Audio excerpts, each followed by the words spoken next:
शुक्र और प्रभु की तारीफ करते हैं। प्रभु ने आज हमारे जीवन में ये अवसर बख्शा कि हम बतेल प्रेयर हाउस पर जो हमारे एवेंजलिस्ट मनीष जी का पेज है और वो प्रभु के नाम को फेसबुक पे फैला रहे हैं और यूट्यूब पे भी फैला रहे हैं। हम परमेश्वर का धन्यवाद करते हैं और परमेश्वर के अनुग्रह से उन्होंने मुझे अवसर दिया कि मैं भी इस पेज पर लाइव होकर और नौजवानों को जो आजकल भटक रहे हैं उनके विषय में प्रभु के कलाम में से आप सबको मैं समझा सकूं।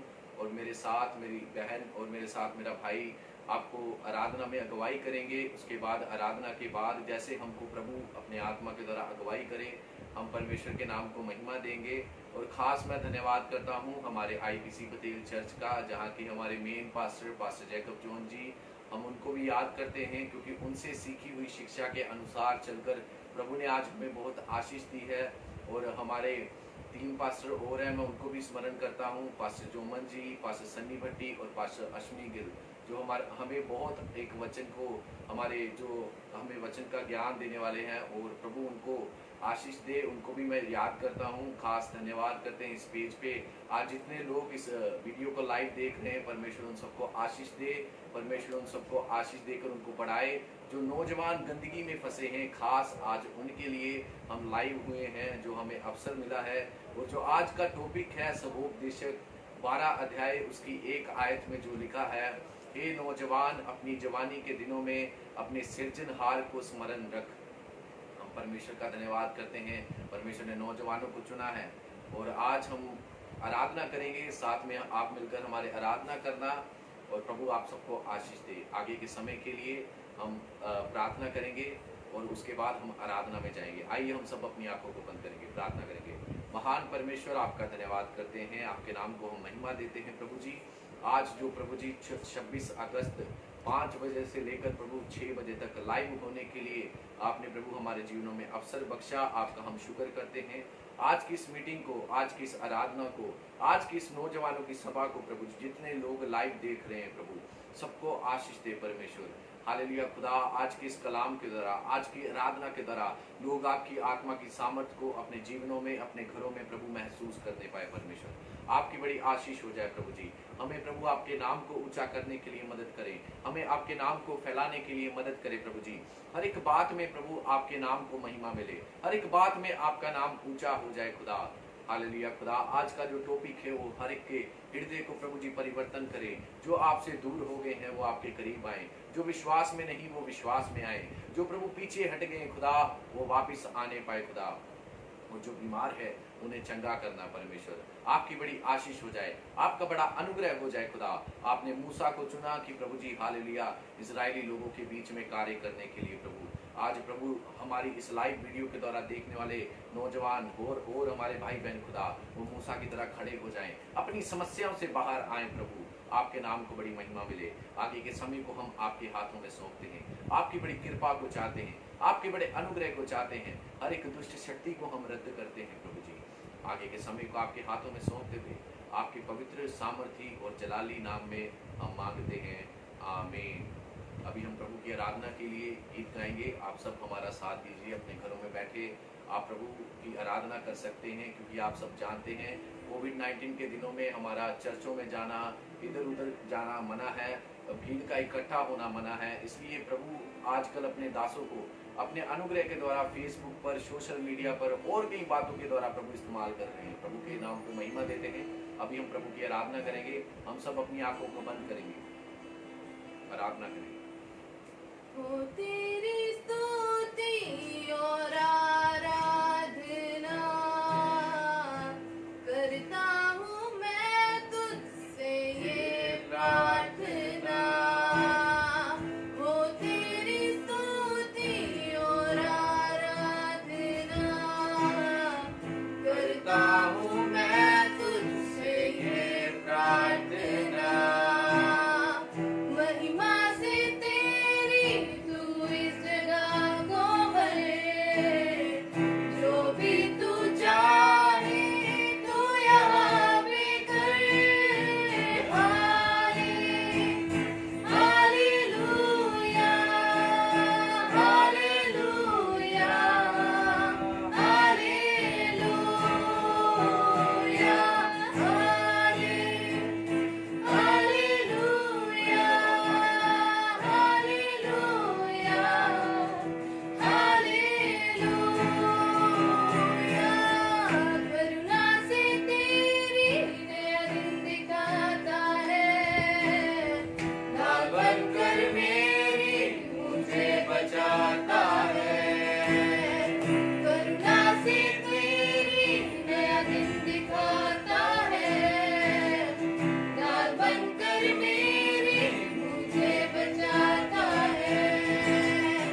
कोई प्रभु है नहीं, घुटने मैं टेकूं बस तेरे सामने।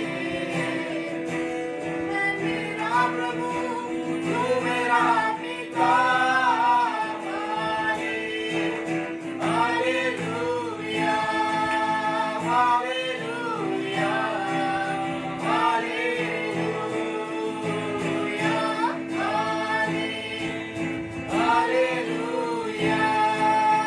हालेलुया,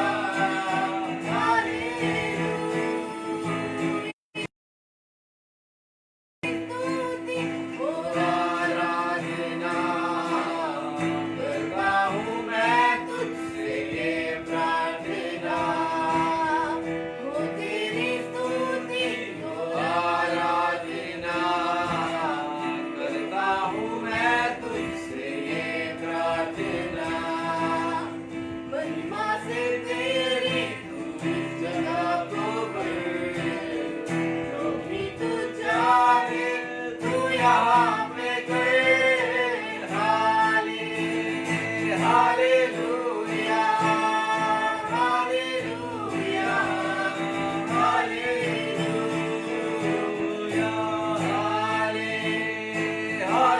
हालेलुया, हालेलुया, हालेलुया, तू पवित्र, तू पवित्र, यीशु पवित्र, तू पवित्र, तू पवित्र, यीशु। हालेलुया, हालेलुया, हालेलुया, हालेलुया, हालेलुया, हालेलुया। का धन्यवाद करते हैं। गीत गाने वाला कहता है, हो तेरी स्तुति और आराधना करता हूँ मैं तुझसे ये प्रार्थना। लोग प्रार्थना करते हैं मुझे ये मिल जाए, मुझे वो मिल जाए, पर गीत गाने वाला कहता है कि प्रभु की स्तुति हो, हम ये प्रार्थना करते हैं। आज हमारे जीवन में ऐसा हो जाए कि प्रभु की स्तुति हमसे हो, प्रभु की महिमा हमारे जीवनों से हो, प्रभु का जो नाम है हमारे जीवनों में हमारी जुबानों पे आए, प्रभु का नाम ऊंचा हो जाए, किसी इंसान का नहीं। हम आगे के समय के लिए बेटी नैना के साथ मिलकर प्रार्थना करेंगे, उसके बाद भाई साहिल के साथ मिलकर प्रार्थना करेंगे, फिर हम एक और भजन गाकर परमेश्वर के नाम को महिमा देंगे। Hallelujah, hallelujah. महान अनुग्रहकारी सामर्थ्य पिता प्रभु यीशु मसीहा जी, धन्यवाद इस सुंदर समय के लिए पिता परमेश्वर, जो आपने हम सबको पिता परमेश्वर लाइव आपके लोगों के साथ पिता परमेश्वर जी आपके पवित्र कलामों को शेयर करने के लिए अवसर दिया है पिता परमेश्वर जी। पिता मैं प्रार्थना करती हूँ जितने भी मेरे भाई, जितने भी मेरी बहनें प्रभु जी ये लाइव वीडियो देख रहे हैं पिता परमेश्वर जी, हर एक जीवन में प्रभु जी आपका बड़ा पवित्र उपस्थिति कार्य करने पाए पिता परमेश्वर जी। इस वीडियो को देखने के जरिए पिता परमेश्वर जी हर एक जन आपकी उपस्थिति को अपने साथ पाए पिता परमेश्वर। आगे के समय को आपके सामर्थ्य हाथों में दे देते हैं। प्रार्थना विनती आपके प्रिय पुत्र मेरे उद्धार करता है यीशु मसीह के नाम से मांगते हैं, आमीन।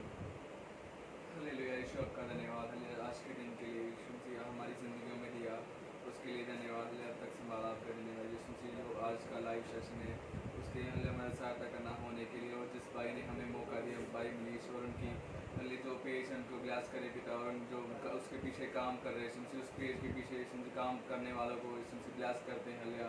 और आज का दिन यीशु आपका हले आशीष का दिन हो जाए, आज का हले लाइव होना अब हम सबके लिए आशीष का कारण हो जाए, आपके पाक और जलाली नाम में मांगते हैं, आमीन आमीन। हालेलुया। हम आगे के समय के लिए फिर से प्रभु की महिमा के लिए गीत गाएंगे।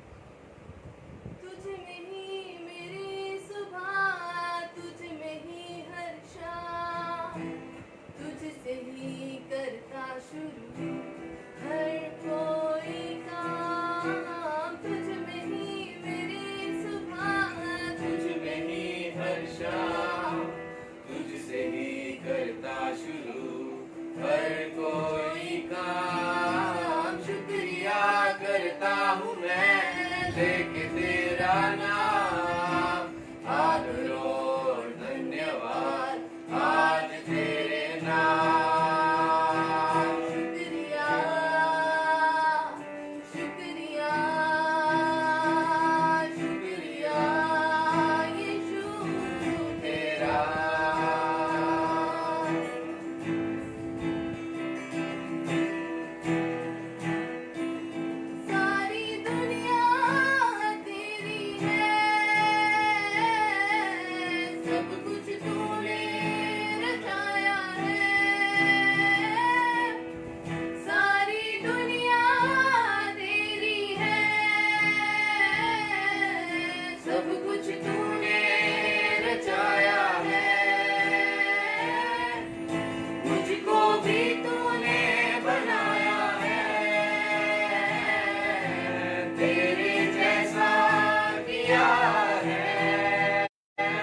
सकता हूँ, क्या ला सकता हूँ, कहता तुझे बस शुक्रिया। क्या दे सकता हूँ, क्या ला सकता हूँ, कहता तुझे बस शुक्रिया, शुक्रिया, शुक्रिया तेरा।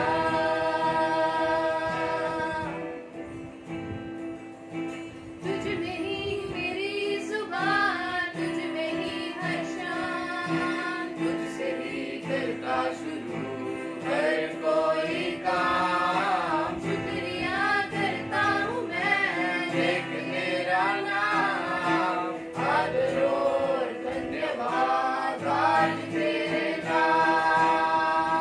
शुक्रिया, शुक्रिया, शुक्रिया यीशु तेरा। सारी दुनिया तेरी है, सब कुछ तूने रचाया है। सारी दुनिया तेरी है, सब कुछ तूने रचाया है। मुझको भी तूने बनाया है, तेरे जैसा किया है।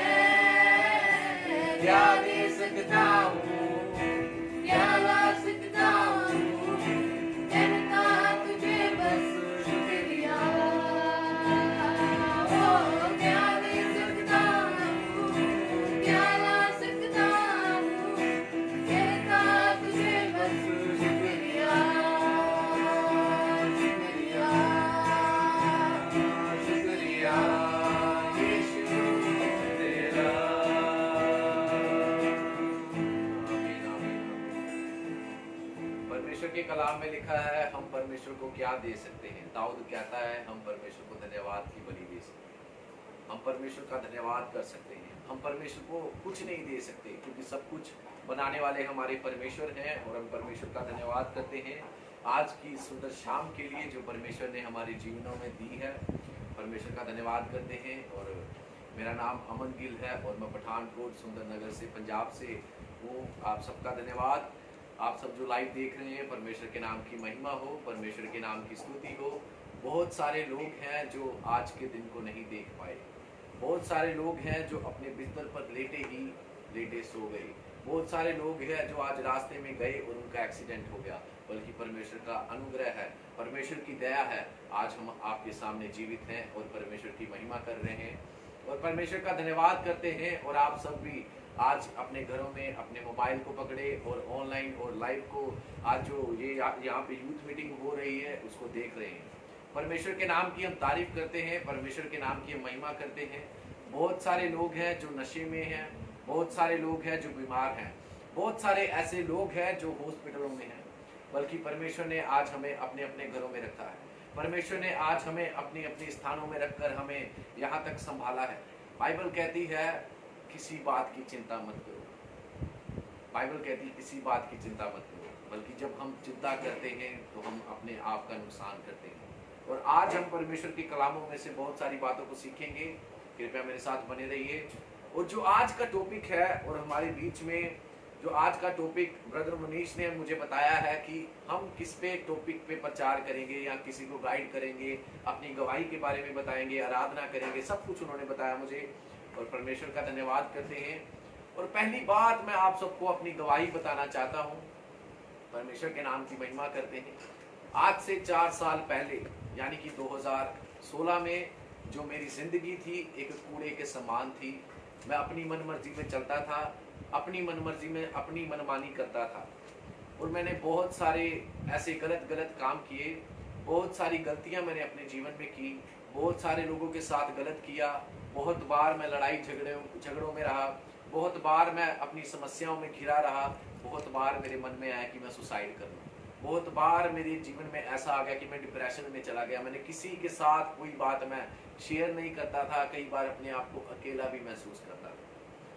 पर जब यीशु मसीह मेरे जीवन में आए, जब यीशु मसीह को मैंने जाना, जब मैंने अपने जीवन की बातें प्रभु को बताने के लिए शुरू कर दी, तब मेरे जीवन में बदलाव आना शुरू हो गया। और मेरी गवाही कुछ इस तरह है, आज से 4 साल पहले जैसे मैंने बताया कि मेरा जीवन एक कूड़े के समान था, कोई मुझे अच्छा नहीं समझता था, मैं अपने आप को कमज़ोर समझता था। जब मैंने 10th क्लास तक मैं एक स्कूल में पढ़ा, वहाँ पे जब मैं उस स्कूल में पढ़ रहा था तो मैं इतना क्रेजी था, इतना मैं पागल था दिमाग में। एक बार 15 साल की, जब मैं 15 साल की एज में था, तब मैंने एक लड़के को जो 25 साल का था, मैंने उसका सिर फोड़ दिया। इतना मेरा दिमाग खराब था। मैं जिम लगाता था, मैं जिम में भी ऐसे लड़ाई झगड़े करता था, बहुत सारी लड़ाई झगड़े होते थे। बल्कि मैं घर में ऐसे था जैसे मैं कुछ हाल है, हम बाहर कुछ हैं, घर में कुछ हैं, स्कूल में कुछ हैं, चर्च में कुछ हैं, हर जगह हम कुछ ना कुछ होते हैं। जैसे गिरगिट अपने रंग को बदलती है, वैसे हम भी आजकल रंग बदलना शुरू कर दिया है। बल्कि आज का जो टॉपिक हमें दिया गया है वो है कि एक नौजवान नौजवानी के दिनों में अपने सृजनहार को याद रखे। पहली बात तो हमें ये पता होना चाहिए हमारा सृजनहार कौन है। हमारे माँ बाप ने हमें बनाया नहीं, उन्होंने हमें जन्म दिया। हमें किसी वस्तु ने बनाया नहीं है, हमें किसी इंसान ने खुद नहीं बनाया, हमें किसी जानवर ने नहीं बनाया, हमें किसी पेड़ पौधे ने नहीं बनाया, हमें सर्वशक्तिमान परमेश्वर ने बनाया। और परमेश्वर वो है जो सब कुछ बनाने वाला है। परमेश्वर वो है जिसकी आज्ञा सब बातें मानते हैं, सब लोग जिसकी आज्ञा को मानते हैं। वो परमेश्वर वो है जिसके अधीन सब कुछ है। परमेश्वर वो है, यदि वो कहे तो सूरज आएगा। परमेश्वर वो है, यदि वो कहे तो बारिश होगी। परमेश्वर वो है, उसके कहने पर चंद्रमा सब कुछ आता है, उसे हम परमेश्वर कहते हैं। Remember your creator in the youth days. नौजवानी के दिनों में अपने सृजनहार को याद रख। उसके बाद लिखा है, कहीं ऐसा ना हो कि वह वर्ष आए जिसमें तू कहे अभी मेरा मन नहीं लगता। वो कौन से वर्ष हैं, आगे मैं आपको गाइड करूंगा, सब कुछ बताऊंगा, पर इस आयत को हम थोड़ा सा क्लियर करेंगे, जिसमें लिखा हुआ है कि ऐसे उसमें आप लोग कहें नहीं लगता। कहने का मतलब नौजवानी में परमेश्वर ने हमें क्यों चुना है। हम दौड़ सकते हैं, हम देख सकते हैं, हम अच्छे से सारे काम हम नौजवानी में करते हैं। एक बच्चा है, वो बचपन में उसको सीखना पड़ेगा, धीरे धीरे वो नौजवान होगा। नौजवानी में जब हम नौजवानी में आ जाते हैं, तब हम कहने का मतलब मैच्योर, परिपक्व हो जाते हैं। बुजुर्ग में हम क्या, बुजुर्गी अवस्था में हम कैसे हैं? बुजुर्गी अवस्था में हम ऐसे हो जाते हैं कि हम कोई काम नहीं कर पाते अच्छे से। और उसी के लिए जो सुलेमान राजा है वो कह रहा है, नौजवानी के दिनों में अपने सृजनहार को स्मरण रखिए। ये मैं एक एग्जाम्पल दूंगा कि क्यों नौजवानी में स्मरण रखना है। हमारे एक चर्च में बुजुर्ग माता थे और उन्होंने बपतिस्मा लेना था। हमारे पास ही उनको बपतिस्मा लेने के लिए जब बैप्टिज्म के टैंक में गए तो उनके जो घुटने थे वो कांप रहे थे, उनसे झुका नहीं जा रहा था, उनसे बपतिस्मा नहीं लिया जा रहा था। कहने का मतलब वो बुजुर्ग हो गए, उनकी कमजोरी उनके शरीर में आ गई, उनके जीवन में बल घट गया, उनके जीवन में सामर्थ्य घट गई, उनकी आंखों की रोशनी चली गई। तब हम परमेश्वर को याद करते हैं। और सुलेमान कहता है कि परमेश्वर को याद रखो। कौन है ये सुलेमान? सुलेमान एक राजा था जो दाऊद के पुत्र थे। और जो सुलेमान था उसके जीवन में 1000 स्त्रियां थी, 1000 यानी कि 700 के साथ उसने शादी की थी, 300 उसने दासियां रखी हुई थी। और जब हम सुलेमान के बारे में पढ़ते हैं, वो सुलेमान ने परमेश्वर से बुद्धि मांगी, सब कुछ मांगा, सब कुछ उसके पीछे आ गया। और उसने क्या किया, आखिर में आकर उसने अपनी मन मर्जी की। और जब मैं सुलेमान के बारे में स्टडी कर रहा था, तब मैंने पढ़ा कि सुलेमान जो था दूसरों को तो सिखा रहा था, पर उसने अपना जीवन खुद अच्छे से नहीं जिया। उसने अपने जीवन को खुद अच्छे से, अपने जीवन को उसने व्यतीत नहीं किया। इसी रीति से आज हम चल रहे हैं। इसी रीति से बहुत सारे पास्टर अपनी जीवन को व्यतीत कर रहे हैं। इसी रीति से बहुत सारे विश्वासी अपने जीवन को व्यतीत कर रहे हैं। हम दूसरों को सिखाते हैं पर हम खुद नहीं करते। मेरे जीवन में भी बहुत सारी ऐसी बातें थी जो मैं दूसरों को सिखाता था पर मेरे जीवन में नहीं थी। पर एक समय आया, मैंने मन फिराया, मैंने अपना पूरा जीवन प्रभु को दिया। 2016 की बात है और मैंने 23 अक्टूबर को यीशु मसीह को ग्रहण किया था। 2016 में अमृतसर में एक यूथ मीटिंग में मैं गया था, मुझे मौका मिला था वहाँ पे जाने का। तब मैं नया नया चर्च में जाना शुरू किया। मेरे दादाजी एक्सपायर हो गए, फिर मेरी दादी के साथ मैं चर्च में जाता था। वो चर्च में जाके भी मेरा मन ऐसे, बट भटकता रहता था, कभी किसी के साथ लड़ाई झगड़ा कर लिया, कभी किसी के साथ लड़ाई झगड़ा कर लिया, कभी किसी के साथ कुछ ना कुछ बात कर ली, ऐसा मेरा जीवन था। कहने का मतलब फिर मैंने क्या किया, धीरे धीरे जब चर्च में जाना मैंने शुरू कर दिया तो मुझे मौका मिला यूथ मीटिंग में जाने का। मैंने अपने जीवन में, मेरे जीवन में बस बचपन से लेके जब मैंने बड़ा बड़ा होता गया, जब मैं स्कूल में गया बहुत सारी समस्या थी, पर मेरे जीवन में जब भी मैं कोई गलती करता था एक आवाज आती थी कि तू गलत कर रहा है, तू गलत कर रहा है, तू गलत कर रहा है। बहुत बार हम लोगों को पता है कि हम गलत करते हैं, पर हम उस गलती से बाहर नहीं आते। कारण मैं आपको आगे धीरे धीरे सब कुछ बताऊंगा। और जब हम आगे सुलेमान के बारे में सीखते हैं, वो अपने जीवन को ऐसे राजाओं की तरह व्यतीत करता था। वो अपने जीवन को बहुत गंदगी की हालत में उसने कर दिया। बहुत सारी बातें जो थी उसके जीवन में उसको प्रभु से दूर करती गई। बहुत सारी बातों में उसने अपने आप को हारा हुआ भी समझा। जब वो बुजुर्ग हो गया तब वो नौजवानों को कहता है कि नौजवानी के समय में अपने सिरजनहार को याद करें। और जब मैं बता रहा था आपको, जब मैंने चर्च जाना शुरू किया और मुझे जब यूथ मीटिंग में जाने का अवसर मिला, तब भी मेरा थोड़ा दिमाग ऐसे था, सीधा बोलूँगा, मैं लड़कियों के पीछे जाता था, मैं व्यभिचार करता था। मैं सोचता था उसके साथ मेरी शादी हो जाए। कभी मुझे किसी के स्वप्न आते थे, कभी मैं बच्चे भी हमारे जीवन में होता था, मेरे को ऐसे लगता था मेरे बच्चे भी हो गए, मेरी शादी भी होगी, मैं सेटल हो गया, सब कुछ हो गया। पर जब मेरे को ये फील हो गया एक दिन, जब मैंने ये अपने जीवन में महसूस किया कि मैं गलती कर रहा हूँ। मैं एक यूथ मीटिंग में जब गया अमृतसर में, हमारे चर्च के भी कुछ नौजवान वहाँ पे गए, और वहाँ पे जब हम गए तो उन्होंने जब टीचिंग की, जब उन्होंने खुदा के कलाम को हमारे सामने रखा, 3 दिन का कैंप था, और उस कैंप में मुझे प्रभु के आत्मा ने छुआ। और मैंने अपने फ़ोन में जितना भी, कहने का मतलब गंदगी रखी हुई थी, जो आजकल नौजवान वीडियोस देखते हैं, गलत वीडियोस, बहुत सारी फोटोज़ थी, बहुत सारे ऐसे नंबर थे, मैंने उसी वक्त डिलीट किए। बहुत सारे ऐसे गंदे गाने मैंने भरे हुए थे अपने मोबाइल में। और मेरे साथ एक बहन थी, मैंने उसी बहन को बोला आप मेरे को क्या करें, प्रभु के सारे गीत सेंड करें। उन्होंने मेरे को सेंड किए। तब से मैंने आज तक वही गीत मेरे फ़ोन में भरे हुए हैं।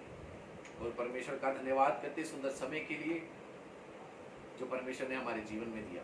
और मैं आप लोगों को एक एग्जाम्पल बताना चाहता हूँ कि जब हम किसी को, एक केला देखा होगा आपने, बनाना जिसे हम बोलते हैं, जब हम किसी को कहते हैं कि ये केला आप खा लीजिए, तब वो उसकी जो छिलका होता है, जो उसका कवर होता है, उसे उतारता है, और तब वो जो व्हाइट वाला हिस्सा अंदर होता है उसे खा लेता है, पर जो उसका छिलका है वो उसे नहीं खाता। वो छिलका क्या है, जब हम उसको खड़ा करेंगे, वो छिलका ऐसे खड़ा नहीं रह सकता, मजबूत नहीं है। जो क्या बोलते, जो उसका सगत वाला अंदर वाला हिस्सा, हम उसे खा जाएंगे, वो इस्तेमाल करने के योग्य है। इसी रीति से जब हम नौजवान हैं, हम उस अंदर वाले हिस्से के समान हैं, तब हम परमेश्वर को अपना जीवन नहीं देते। जब हम बुजुर्ग हो जाते हैं उस छिलके की तरह, तब हम परमेश्वर को याद करते हैं, तब हम बपतिस्मा लेते हैं, तब हम मन फिराते हैं, तब हम सब कुछ छोड़ते हैं कि अब सब कुछ हो गया, नौजवानी में बहुत सारे पाप कर ले, बहुत कुछ कर लिया। और आज हम परमेश्वर के वचन में से सीखेंगे, बहुत सारी बातें मैं आपको बताऊंगा, बहुत सारी बातों के विषय में हम सीखेंगे आपस में। और जब हम यूसुफ के बारे में पढ़ते हैं बाइबल में, यूसुफ याकूब के 12 पुत्रों में 11वें नंबर पे आने वाला उनका जो क्या बोलते हैं बेटा था। और जो यूसुफ था वो अपने जीवन में, उसको प्रभु ने दर्शन देते गए। जो आसपास के लोग थे, उसके भाई बहन थे और उसके माँ बाप थे, उन सब ने क्या किया, उसके माँ बाप तो, उसका पिता उससे बहुत प्यार करता था, पर जो उसके भाई थे वो उससे नफरत खाते थे।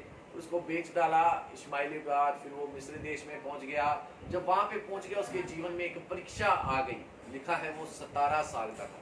वो एक सुंदर था, वो एक सुंदर नौजवान था, और 17 साल की उम्र में पोती पर एक राजा था वहां के, उनकी पत्नी ने उनके साथ गलती करने के बारे में सोचा, पर लिखा है सुलेमान वहां से भाग गया।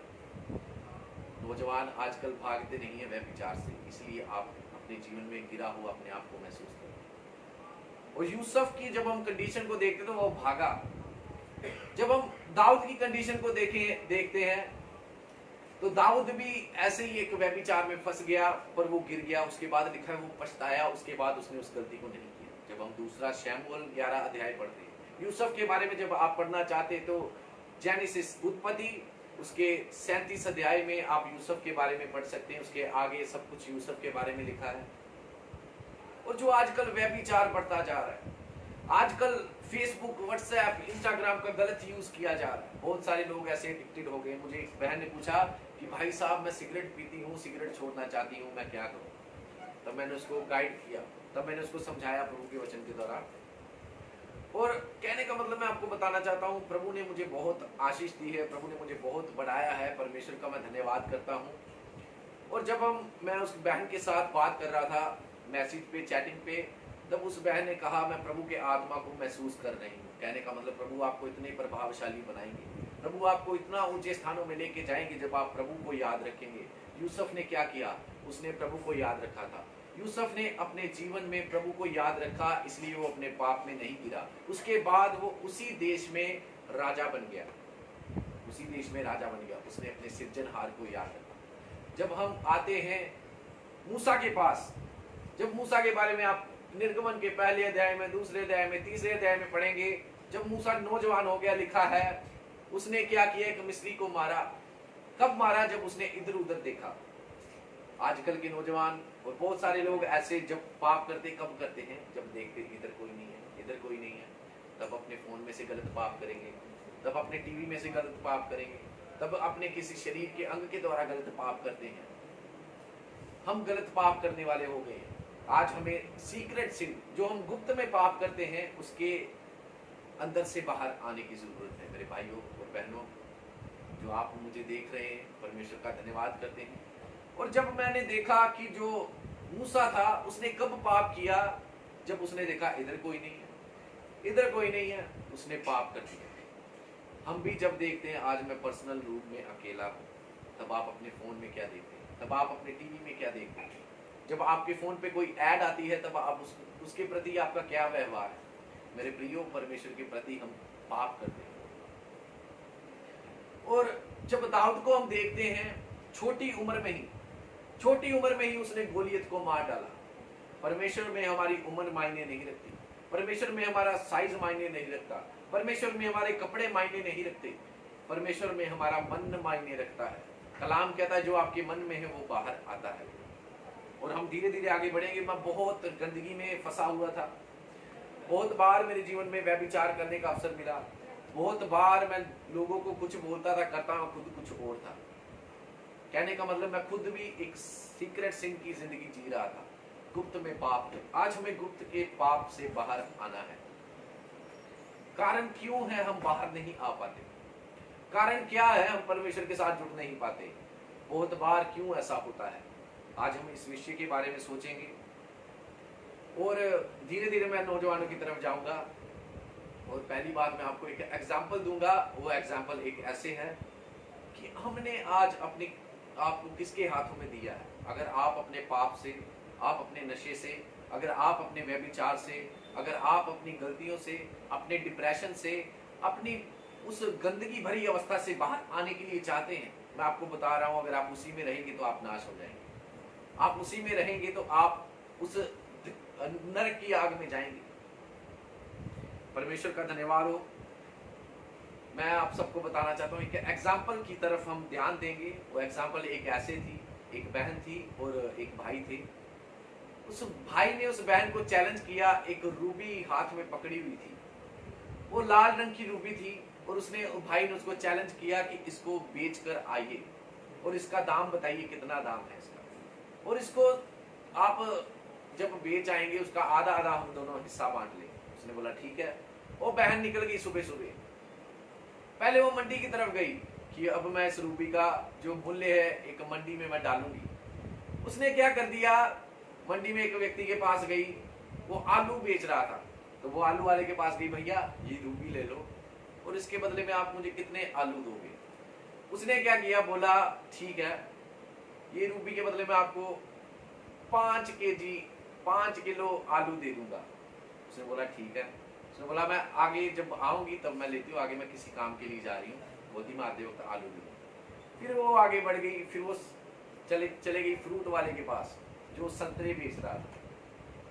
और उसने बोला कि भैया इस रूबी के बदले में आप मुझे कितने संतरे दोगे।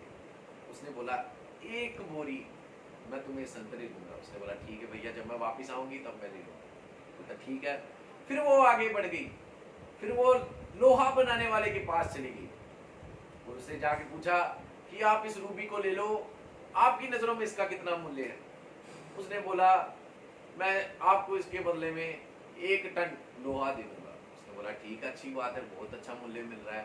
पहले 5 किलो आलू थे, फिर 1 बोरी संतरे की थी, अभी 1 टन मुझे लोहा मिल रहा है। फिर वो आगे बढ़ गई, फिर वो सोना बनाने वालों के पास, ज्वेलर के पास चली गई। बोलती भैया आप इसका कितना मूल्य डालोगे? वो बोले कि आप इसका मैं आपको सोना दे दूंगा 24 कैरेट का। बोलती सोना मिलेगा मेरे को, मैं बहुत अमीर हो जाऊंगा। फिर हम उस भाई के साथ आधा आधा बांटे। फिर उसने क्या किया, फिर उसने कहा चलो मैं ठीक है आगे मैं जाती हूँ, आगे देखती हूँ कौन सी शोर है। जब वो आगे गई तब उसने क्या देखा, एक रूबी बनाने वाला एक फैक्ट्री थी, एक कारखाना था जहाँ से रूबी को निकाला जाता था, साफ किया जाता था, सब कुछ किया जाता था। उसने वहां पे जाके उसका मूल्य डाला। उस व्यक्ति ने कहा इसका जो मूल्य है वो सबसे ज्यादा है, आप जो कुछ मांगोगे वही मैं आपको दे दूंगा, जो कुछ आप अपने जीवन में चाहते हैं वही मैं दे दूंगा। तो वो बहुत खुश हो गई। उसने बोला कि पहले मैं उतर गई, सब आलू वाले के पास गई, संतरे वाले के पास गई, फिर मैं लोहे वाले के पास गई, सोने वाले के पास गई, अभी मैं सही स्थान पे आ गई, अभी मैं सही स्थान को जान लिया है जहां पे मेरा मूल्य है। तब उसने क्या किया, उसने वो रूबी को वहां पे हैंड ओवर कर दिया और उसने जो मांगा उस व्यक्ति ने उसे दिया। वो बहुत खुश हो गई। कई बार हम अपने आप को सही व्यक्ति के हाथ में नहीं देते, हम अपने आप की वैल्यू को आज भूल गए हैं।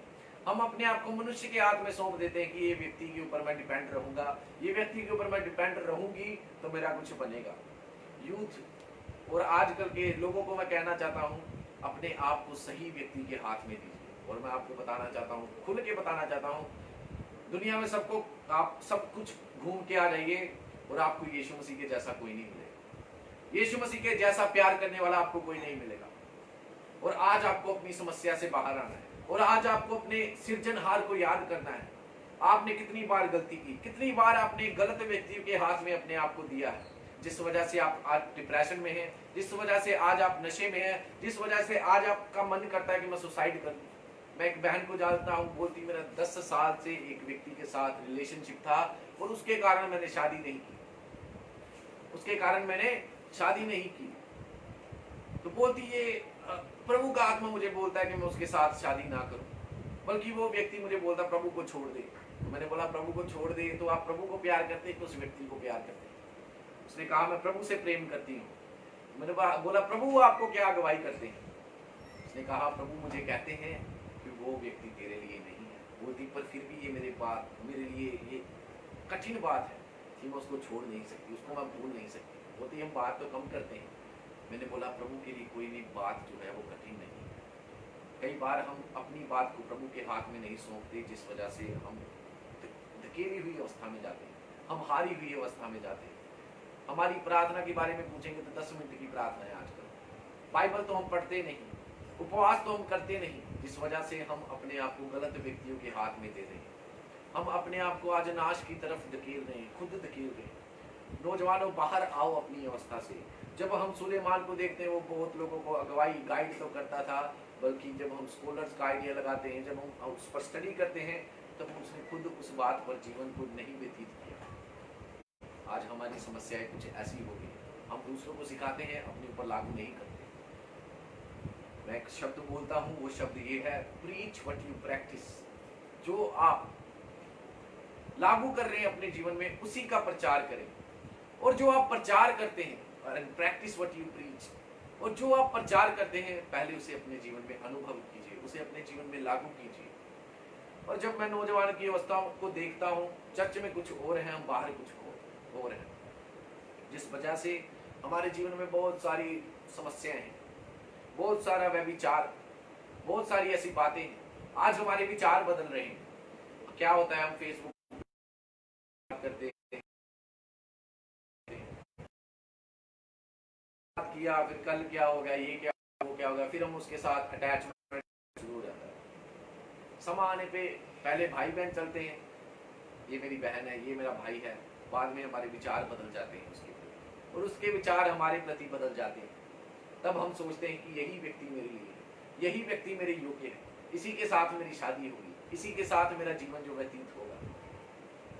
जिस वजह से हम बहुत बार अपने जीवनों में हारी हुई अवस्था में, गिरी हुई अवस्था में, और बाइबल में बहुत सारे नौजवानों का जिक्र किया गया है। जब मैं शिमशोन के बारे में पढ़ता हूँ तब भी बहुत आंखों से आंसू निकलते हैं कि शिमशोन का कैसा समर्पण था प्रभु के प्रति।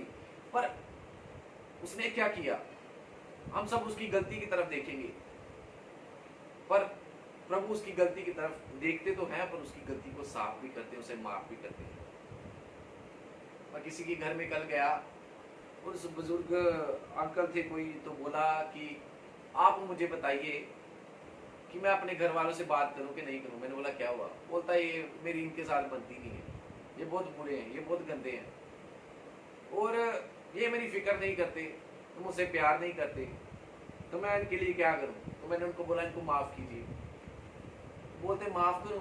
क्यों करूं माफ? मैंने बोला परमेश्वर भी है जो आप हमको माफ करता। बोलता वो कैसे? मैं कहा परमेश्वर इनको माफ किया, आपको भी किया। बोलता कैसे? मैंने बोला देखिए सूरज भी इन पर आ रहा है, बारिश भी इन पर हो रही है, कोई भी कुदरत की चीज जो हमारे जीवन में हो रही है वो सबके ऊपर आती है, बुरे पर भी आती है, अच्छे पर भी आती है, धर्मी पर भी आ रही है, दुष्ट पर भी आ रही है, और जो क्या बोलते हैं जो भी हमारे जीवन में होता है, परमेश्वर जो भी भलाई करता है वो परमेश्वर सबको आशीष देता है, सबके जीवनों में वो कार्य करता है। आजकल हम क्या करते हैं, दूसरे के जीवन में कुछ हो जाए ना, उसे पसंद नहीं करते। हम बोलते हैं यार देखो क्या आजकल बड़ा प्रचारक बना है, बड़ा पास्टर बना है, ये कर रहा है, वो कर रहा है। तो आजकल हमारे जीवनों में क्या हो रहा है, हम एक दूसरे के प्रति जेलस रखते हैं, जिस वजह से हमारा लेवल वही है, हम वहीं पे, हमारी प्रार्थना वहीं पे, हमारा वचन पढ़ना वहीं पे। और बहुत सारे ऐसे नौजवान हैं जो अपनी समस्या में फंसे हैं। जब मैं प्रभु के वचन को पढ़ रहा था तो शिमशोन के बारे में पढ़ रहा था। शिमशोन स्त्रियों के पीछे गया और उसने वहां पर अपनी शक्ति को जो गवा लिया, शक्ति को गवा लिया उसने अपनी, पर उसने फिर से उस शक्ति को पाया, पर एक ही बार पाया, और उसने 3000 लोगों को एक ही झटके में मार दिया।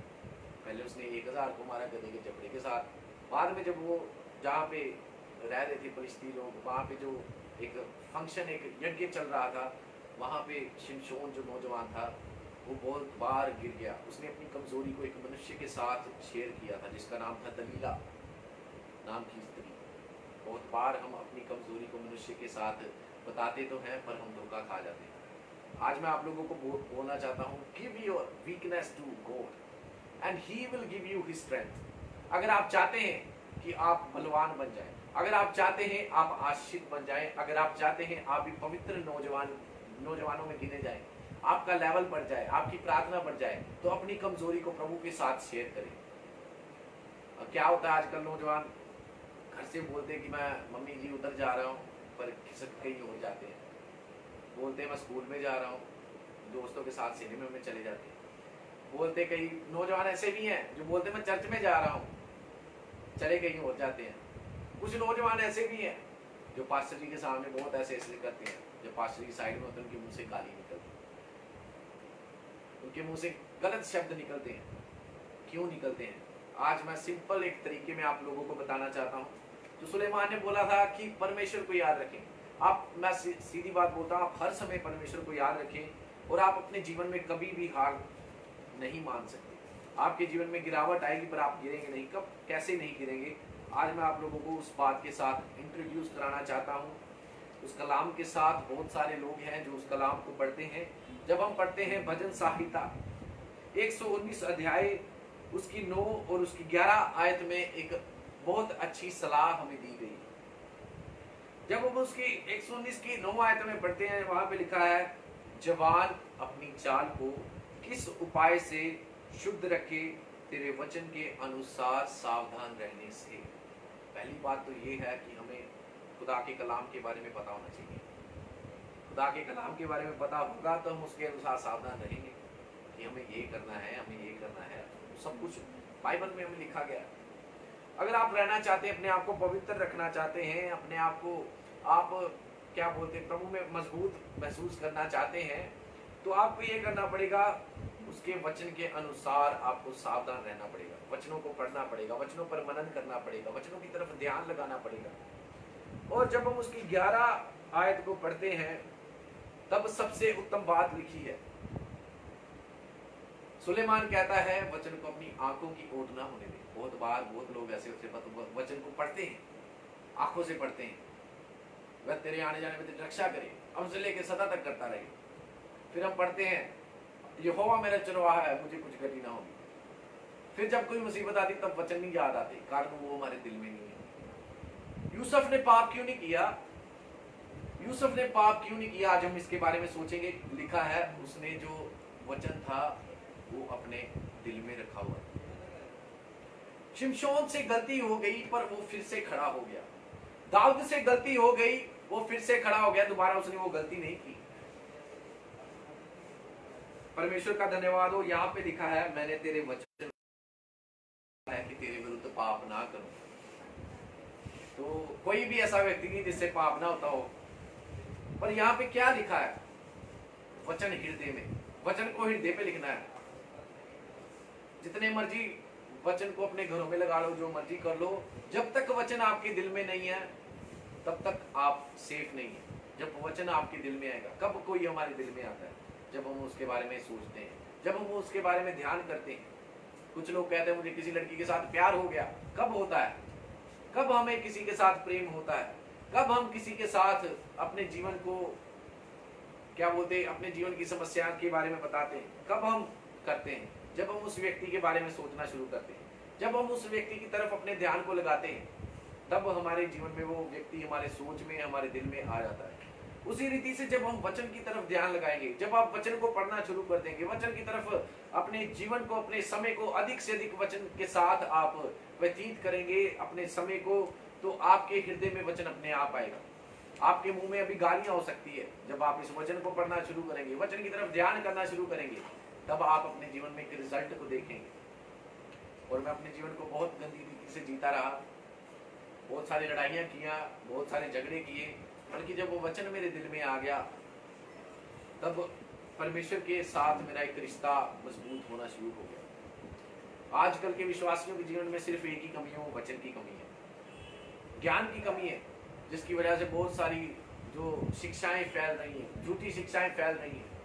और नौजवानों, आपको मैं एक ही मैसेज देना चाहता हूं कि आप वचन को अपने दिल में रखें। आप अपनी चाल को कैसे शुद्ध रख सकते हैं? कलाम के अनुसार। कलाम के अनुसार जब आप रहेंगे तब आप देखेंगे। बहुत सारी बाइबल में जितने भी कैरेक्टर हैं, सभी नौजवानी के समय में ही परमेश्वर ने उनको चुना है। जब हम योशिया राजा के बारे में सीखते हैं, वो 8 साल की उम्र में उसने यरूशलेम पे राज्य किया। लिखा है वो परमेश्वर को खोजता था।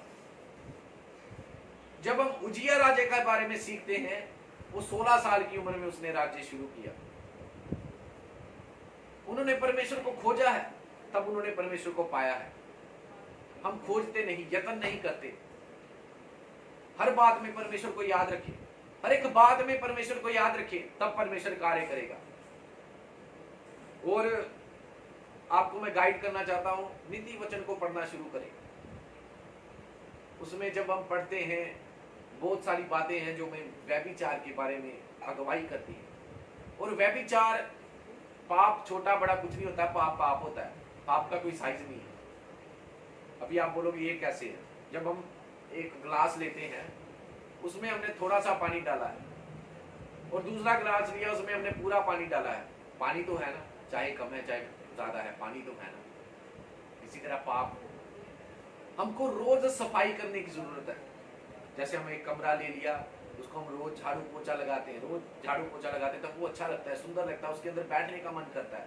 उसी रीति से हमारा जब मन है, जब हम इसको प्रार्थना के द्वारा, वचन के द्वारा, उपवास के द्वारा, जब तक हम इसको सफाई नहीं करते, तब तक इसमें प्रभु आकर नहीं बैठेंगे, तब तक इसमें इससे कोई हमारे कामों से प्रसन्न नहीं होगा। और आज जब मैं मनन कर रहा था प्रभु के वचनों की तरफ, नौजवानों के बारे में, बाइबल में बहुत सारे नौजवान हैं। और जब हम आते हैं, अयूब के बारे में आते हैं, अयूब कहता है मेरी जो मित्रता थी वो जवानी के समय में परमेश्वर के साथ बनी हुई। आज हमारी मित्रता परमेश्वर के साथ बन जाए, आज हमारी दोस्ती प्रभु के साथ हो जाए। जब मेरी दोस्ती प्रभु के साथ हुई, बहुत सारे लोग ऐसे आए कि मुझे प्रभु से दूर करें। बहुत बार मेरे जीवन में परीक्षाएं आई, बहुत बार मेरे जीवन में ऐसा हुआ कि मैं उस समस्या की तरफ फिर से चला जाऊं, उन बातों की तरफ फिर से खींचा जाऊं, बल्कि परमेश्वर मुझे बचाते रहे। और जब हम सीखते हैं तीतुस के बारे में, तीमुथियुस के बारे में, पौलुस के बारे में, ये सभी नौजवान थे। और जो तीमुथियुस है उसका जो बाइबल में जिक्र किया गया है पौलुस के द्वारा बहुत बार, जो टाइटस है उसका इतना नहीं किया गया। और तीमुथियुस को जो हमारा पौलुस है, वो पहला तीमुथियुस उसकी 4 अध्याय उसकी 12 आयत में पौलुस कहता है कि कोई तेरी जवानी को तुच्छ ना समझे, परंतु प्रेम, वचन, चाल चलन, पवित्रताई और विश्वासियों की नजरों में आदर्श बन जाओ। हम कहते हैं कि कोई मुझे जैसा मर्जी समझे, मुझे कोई परवाह नहीं। मैं भी पहले ऐसे ही समझता था, कोई मेरे बारे में जो कुछ मर्जी बोले, मैं अपनी मनमर्जी करूंगा, मैं अपने हिसाब से चलूंगा, चर्च में मैं अपनी मनमर्जी करूंगा, पास्टरों के अधीन में नहीं रहूंगा, ऐसा करूंगा, ये करूंगा, वो करूंगा। बहुत सारे लोग आज अपने पास्टर के अधीन नहीं है, अपने पास्टरों के अधीन हो जाए। नौजवानों की जरूरत है प्रभु को। आप दौड़ सकते हैं, आप बाइबल पढ़ सकते हैं, आप उपवास कर सकते हैं, बहुत सारी आप बातें कर सकते हैं। और मैं आपको बताना चाहता हूँ कि मेरी जो गवाही है, बहुत सारी ऐसी बातें मेरे जीवन में घटी हैं जो गवाही के रूप में। बहुत सारी ऐसी बातें हैं जो मेरे जीवन में मुझे डिस्टर्ब करती हैं, बहुत सारी ऐसी बातें हैं जो मुझको पीछे की तरफ धकेलती हैं, पर मैं उनकी तरफ ध्यान नहीं देता। सीधा फोकस यीशु मसीह की तरफ, सीधा फोकस प्रभु की तरफ है मेरा। प्रभु ने बहुत बार मुझे, कहने का मतलब, गलतियों से बचाया है। बहुत बार मेरे जीवन में व्यभिचार करने का समय आया जब मैंने देखा इधर कोई नहीं है, मेरा पास्टर मेरे साथ नहीं है, अभी मैं कमरे में अकेला हूँ, मेरा फ़ोन मेरे साथ है, अभी मैं उसके साथ वीडियो चैटिंग करूँगा, उसके साथ ये करूँगा, उसके साथ वो करूँगा। हम बहुत बार ऐसे पाप कर जाते हैं। एक बहन सिगरेट पीती थी, मैंने उसको पूछा, बोलती भाई वचन में तो लिखा नहीं सिगरेट नहीं पीना के पीना है। मैंने बोला हाँ आपका तो सवाल अच्छा। मैंने बोला सिगरेट पी के आपको कैसा फील होता है? आत्मा में आप बढ़ जाते हो, ऐसा महसूस करते हो, आपके अंदर सामर्थ्य बढ़ जाती है? उसने बोला मुझे फील होता है कि मैं बहुत ही गंदी हूँ। मैंने बोला तो फिर आप उस चीज़ को छोड़ दें। बोलती मैं ट्राई करूँगी। जो ट्राई करते हैं अच्छी बात है, बल्कि जब आप वचन को हृदय में रखेंगे तब आपका पाप करने का मन नहीं करेगा, तब आपका किसी के विरुद्ध में कुछ बोलने का मन नहीं करेगा। और जब हम पढ़ते हैं पहला तीमुथियुस 4 अध्याय उसकी 12 आयत में, उसमें लिखा है कि कोई तेरी जवानी को तुच्छ ना समझे, कोई हमें तुच्छ ना समझे, कोई हमें लुक डाउन, लिखा है निकम्मा ना समझे। एक नौजवान था, सारा दिन पबजी खेलता रहा और उसकी दादी ने गुस्से में आके उसको बोल दिया तू तो निकम्मा है, तेरा कुछ नहीं बनेगा। उसने अपनी दादी को बोला दादी आपने तो बपतिस्मा लिया है, आपके मुँह से ऐसी बात अच्छी लगी। और हमने एक बात को आज पकड़े रखा है कि बपतिस्मा लिया लोग ऐसा नहीं बोल सकते। वो बोलने की बात अलग है, हम किसी को मौका ना दे कि कोई हमें बात करे, हम खुद मौका देते हैं। जैसे उस व्यक्ति ने दे दिया, बोलता मैं तो पबजी खेलता रहा, बाद में अभी बोलता मैं चर्च में नहीं जाऊंगा, मेरा प्रभु से मन उठ गया है। मैंने बोला प्रभु के साथ तेरा मन लगा ही नहीं था, तू तो ऐसे ही आराधना करता था, तू तो ऐसे गीत गाता था, तेरा तो मन पबजी के साथ था, तो तुझे ये बात सुननी पड़ी। हम खुद कई बार अपने आप को गलत चीज़ों में दे रहे हैं जो हमें नाश की तरफ लेके जा रहे हैं।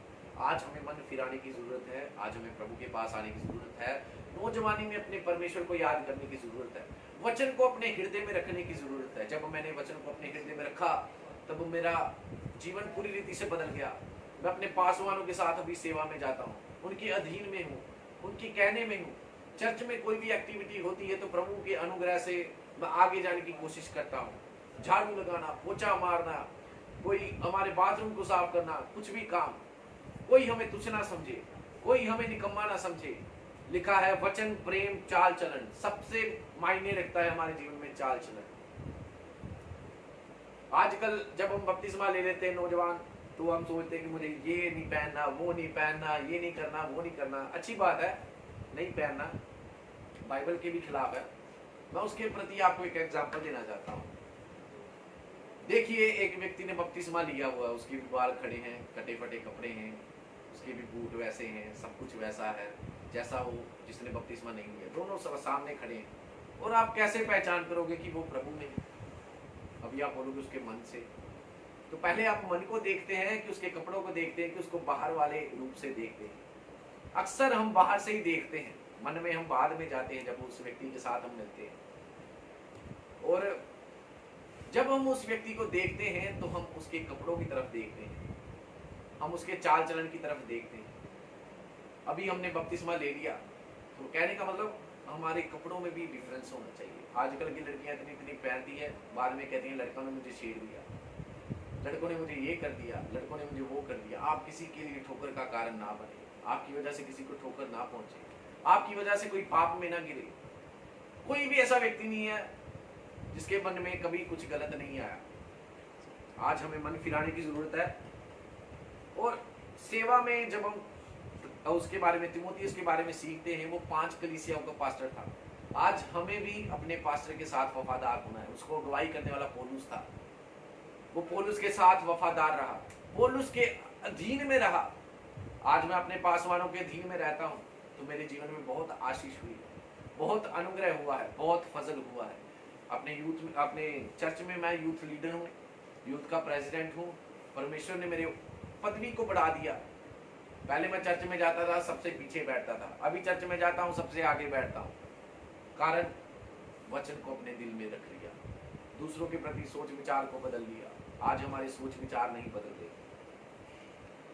नौजवान अपनी नौजवानी के दिनों में अपने परमेश्वर को याद रखिए। पहली बात तो हमें परमेश्वर के बारे में पता होना चाहिए। तो उसको जानने के लिए, परमेश्वर को जानने के लिए आपको कलाम को पढ़ने की जरूरत है। आप याद रखिए कि आपको बनाया किसने है।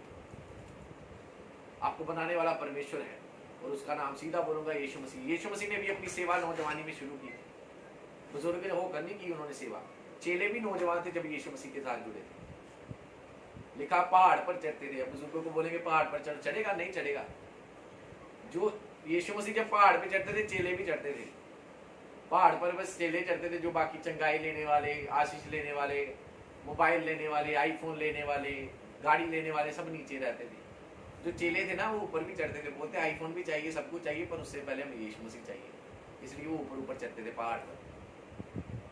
और यीशु मसीह ने क्या किया, नौजवानी के समय में अपनी जान दे दी। तो प्यार क्या है? मैं एक दिन सोच रहा था प्यार क्या है। प्यार वो है जब हम किसी दूसरे के लिए जीते, उसे बोलते हैं प्यार। तो प्यार वो नहीं होता किसी को जफ्फी डाल ली, किसी के साथ कर लिया, कुछ कर लिया, गलत काम कर लिया। आज मैं आपसे कहना चाहता हूँ, यदि आपने कुछ गलत काम कर लिया है तो प्रभु आपको क्षमा करना चाहता है। प्रभु आपको एक नई सृष्टि बनाना चाहता है। और एक दूसरे को कंपेयर करना बंद करें।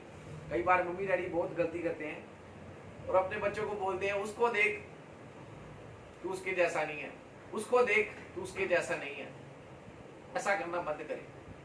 अपने बच्चों को वो करने दें जो उनके जीवन में बुलाहट है, जो उनके जीवन में वो करना चाहते हैं, जो अपने जीवन में उनको करने के लिए प्रभु ने चुना हुआ है।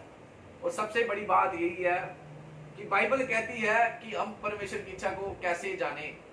जब हम रोमियो का 12 अध्याय उसकी 1 और 2 आयत पढ़ेंगे, लिखा है परमेश्वर की इच्छा को हम अनुभव से मालूम कर सकते हैं। कब? जब हम अपने शरीर को पवित्र रखेंगे, भागता हुआ बलिदान चढ़ाएंगे। बहुत सारे ऐसे लोग हैं जो अपने आप को पवित्र नहीं रख पाते। बाइबल में लिखा है कुछ जाति जो है वो बिना उपवास प्रार्थना के नहीं जाती। एक नौजवान उपवास भी रख सकता है, घुटनों पे आगे प्रेयर भी कर सकता है, बाइबल भी पढ़ सकता है, गीत भी गा सकता है, सब कुछ कर सकता है। इसलिए कलाम हमें कहता है नौजवानी में हम परमेश्वर को याद रखें, हम मन फिराएं। जब हम बूढ़े हो जाएं उस बुजुर्ग माता की तरह, तब हम बपतिस्मा ना लें जब हमारे घुटने कांपते हैं। जब हम कांपते हैं तब हम बोलते नहीं अब हम रब रब करेंगे, तब कुछ नहीं होगा। अगर आप सही नौजवान प्रभु में चलना चाहते हैं तो आपको एक काम करने की जरूरत है, वचन को बस अपने हृदय में रखना है। वो कब कोई आपके हृदय में आता है, कब कोई आपके हृदय में आता है, सोचने वाली बात है। जब हम उसकी तरफ ध्यान लगाते हैं, उसके बारे में हम सोचना शुरू करते हैं, तभी ही हमारा मन उस बात की तरफ जाता है। तो वचन की तरफ हम कब जाएंगे? जब हम वचन को पढ़ेंगे, वचन को सुनेंगे, वचन की तरफ ध्यान देंगे। तो कलाम कहता है वही उपाय है, वही एक रास्ता है, वही एक सल्यूशन है जिसमें हम अपने आप को शुद्ध रख सकते हैं, जिसमें हम अपनी चाल चलन को शुद्ध रख सकते हैं। जो बपतिस्मा ले हुए नौजवान है उनको एक बात मैं बोलना चाहता हूँ, उनके बारे में मैं एक बात बोलकर फिर हम प्रार्थना करेंगे। और प्रभु का धन्यवाद करते हैं। वो जो बपतिस्मा लिए हुए नौजवान, उनके बारे में बस एक बात बोलूँगा। वो एक बात ये है कि हम क्या होता है, बपतिस्मा ले लिया, बपतिस्मे के पहले भी हम अपने दोस्तों के साथ वैसे बोलते रहे, ओए क्या हाल है, कैसा है। बपतिस्मा लेने के बाद हमारे जीवन में एक बदलाव होना चाहिए, वो है हमारा चार्ज। उसको हम बोलेंगे हाँ जी भैया कैसे हो, हाँ जी दीदी कैसे हो। बाइबल कहती है जवान स्त्रियों को पूरी विधि से पवित्रताई के साथ अपनी बहन जानो, बुजुर्ग स्त्रियों को अपनी माता जानो। यदि हम पाप कर रहे हैं, व्यभिचार कर रहे हैं, यीशु मसीह ने कहा कि जब आप व्यभिचार करते हैं, कब करते हैं, जब आपने कर लिया, वो नहीं है जो आप मन में सोचते हैं किसी के बारे में बुरा, वो व्यभिचार है। यदि आपने कर लिया है तो अपनी समस्या से बाहर है। यदि आप आज नशे में हैं, व्यभिचार में हैं, छुटकारा पाना चाहते हैं, तो एक रास्ता मैं आज आपको बताना चाहता हूँ। मैंने उस रास्ते को जाना। मेरे पापा नशे करते थे, परमेश्वर ने उनको छुटकारा दिया। डॉक्टर ने मेरी मम्मी को बोला कैंसर है, परमेश्वर ने उससे भी छुटकारा दिया। आज मेरी बहन भी प्रभु की आराधना करती है। आज हमारे भाई बहन सब प्रभु में हैं, सब प्रभु में खराई के साथ चल रहे हैं। कारण बाइबल कहती है तू बच, तेरा परिवार बचेगा। जब हम बच गए, जब हम पवित्र हो गए, जब हमने प्रार्थना की, जब हमने उपवास करने शुरू किए, मेरे जीवन में बदलाव ऐसे नहीं आ गया। प्रभु ने ऐसे, मैंने किसी टाइम पे 21 उपवास किए, फिर मैं सुबह पर बैठता था, शाम को बाहर निकलता था। 40 उपवास किए, फिर 40 उपवास किए, फिर 10 उपवास किए, फिर 40 उपवास किए। ऐसे ऐसे करते प्रभु ने मेरे जीवन में बदलाव ले आए, मेरे सोच विचारों में बदलाव ले आए। मैंने 1 साल हमारे IPC बतेल चर्च में, हमारे कॉलेज है करमेल बाइबल कॉलेज, वहाँ पे मैंने 1 साल BTH इंग्लिश मीडियम में बाइबल स्टडी की है। और प्रभु के दासों के साथ मैं सेवा भी कर रहा हूँ, नौजवानों में भी सेवा कर रहा हूँ। और जब मैंने बाइबल स्टडी कंप्लीट की 1 साल में, तो मैं आगे भी पढ़ना चाहता था, बल्कि किसी कारण के साथ मैं पढ़ नहीं पाया। बल्कि मैं विश्वास करता हूँ प्रभु की जो योजना है वही मेरे जीवन में पूरी हुई। और अभी मैं सेवा भी कर रहा हूँ, साथ में प्रभु ने मुझे एक जॉब के साथ आशीषित भी किया है। मैं आपको सीधी बात बताना चाहता हूँ, आप सिर्फ यीशु मसीह को अपने जीवन में, अपने हृदय में आने के लिए अनुमति दें। Allow God to work in your life. परमेश्वर यीशु को अपने हृदय में कार्य करने दीजिए। आज मेरे साथ प्रार्थना करेंगे और अपने सृजनहार को हम नौजवानी के समय में याद करने के लिए अपने आप को तैयार करेंगे। और मैं आपको उत्साहित करना चाहता था, बहुत कुछ बताने के लिए था, बल्कि याद करेंगे मूसा ने तब पाप किया जब वो उसने देखा इधर उधर कोई। यूसुफ ने जब पाप करने को, यूसुफ का मन नहीं था बल्कि पोतीफर की पत्नी का मन था, पर यूसुफ के मन में प्रभु का वचन था, प्रभु का भय था, तब उसने पाप नहीं किया। पाप करने से पहले परमेश्वर का भय माने, पर पाप करने के बाद भय मानने का कोई फायदा नहीं है। पहले भय माने, यार मैं ये गलती कर दूंगा तो परमेश्वर मुझे ऐसा करेंगे, अगर मैं ये अच्छा काम कर दूंगा तो परमेश्वर मुझे आशीष देंगे। आज हमको मन फिराने की जरूरत है। आइए हम मेरे साथ प्रार्थना करेंगे। महान परमेश्वर, आपका धन्यवाद करते हैं आज के सुंदर समय के लिए। बतेल प्रेयर हाउस पर नौजवानों को गाइड करने के लिए, उनको समझाने के लिए आपके आत्मा की ओर से जो आपने बातें हमें दी हैं, जो बातें आपने हमें सिखाई हैं, वो प्रभु फेसबुक लाइव पे रखने के लिए आपने मदद सहायता की। जितने लोग भी देख रहे हैं सबको आशीष करें, उनके जीवनों से प्रभु जी हालेलुया बंधन टूट जाए। परमेश्वर, जो नौजवान आज व्यभिचार में है प्रभु, वो एक बंधन में है, वो एक जकड़ी हुई अवस्था में है, उनको बाहर निकालें प्रभु जी। जो आजकल मसीही नौजवान गर्लफ्रेंड बॉयफ्रेंड के चक्कर में, उनको बाहर निकालें और वो जाने वो संसार से अलग किए गए हैं परमेश्वर। और जो प्रभु जी नशे में है वो नशे से बाहर आए, जो डिप्रेशन में है डिप्रेशन से बाहर आए, जो सुसाइड के माहौल में उनको सुसाइड के माहौल से बाहर निकाल दीजिए। और प्रभु उनके मन में आप आ जाइए, उनके हृदयों में आप आ जाइए, सबको आजाद कीजिए प्रभु। इस पेज के प्रभु एडमिन को, भाई मनीष को बहुत रीति से आशीष दे। और प्रभु हालेलुया जो भी उन्होंने हमें मौका दिया, उनके परिवार समेत, उनकी सेवा समेत उनको बढ़ाएं। और प्रभु हम अपने दास दासियों को सबको याद करते हैं, पूरे भारत पर, पूरे इंडिया पर आपकी आशीष हो जाए खुदा, पूरे वर्ल्ड में आपकी आशीष हो जाए। कोविड-19 जल्द से जल्द खत्म हो जाए, हर एक नौजवान खड़ा हो, हर एक नौजवान बाइबल स्टडी के लिए खड़ा हो, हर एक नौजवान प्रभु आपकी सेवा के लिए, आपके कलाम का प्रचार करने के लिए खड़ा हो जाए। प्रभु जी मन फिराए और आपके पास लौट आए। यदि कोई पीछे हट गया वापिस आए, यदि कोई पाप में है तो प्रभु आज वो मन फिराए, आपकी बड़ी आशीष हो जाए। प्रभु ने हमारी प्रार्थना को सुना है। आप प्रभु को याद रखिए नौजवानी के समय। आप सबको जय मसीह।